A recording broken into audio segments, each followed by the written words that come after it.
From the KBIA Newsroom in Columbia, I'm Kaylee Yanagita. Missouri's unemployment rate has been rising since a rise and fall cycle during the COVID-19 pandemic. KBIA's Jaden Bates-Bland has more on why fewer people are getting hired. During the COVID-19 pandemic, the unemployment rate in Missouri spiked to just over 6%. Just before 2022, it came down to about 2.5%, which was lower than pre-pandemic levels. But now, that rate is rising again. As of December 2025, the unemployment rate was 4%.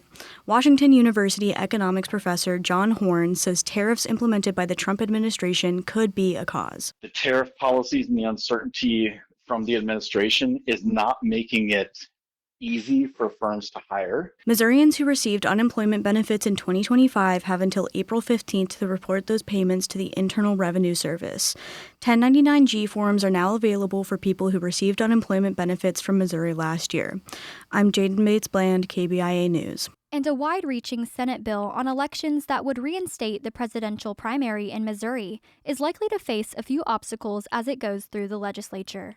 Bill sponsor Sandy Crawford says she's not a fan of bringing back the primary, but many people want its return. One of the things that I did hear that I thought was legitimate, if we don't have the presidential preferential primary, there's no way for military overseas to have any kind of a voice in the process. The presidential primary was discontinued in 2022 when lawmakers passed a different election law.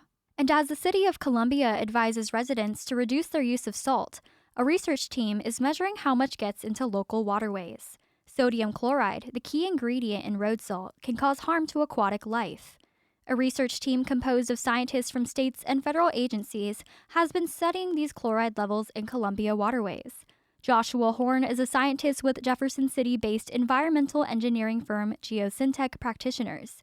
He says the group has observed the highest levels of chloride in downtown Columbia's Flat Branch Creek, likely due to road salt runoff entering local streams. So we would expect a creek like that, which is right near downtown, to have the highest level of chloride because of all that extra road salt influence, essentially, which is consistent with the data so far. Horn says chloride levels in Flat Branch Creek have been found to be about 3 times as high as the safe level set by the Missouri Department of Natural Resources. And the Columbia Board of Realtors reports the average price of a home in Columbia reached $400,000 in 2025, a 5% gain over 2024. The Columbia Missourian reports it's the largest percentage increase since 2021.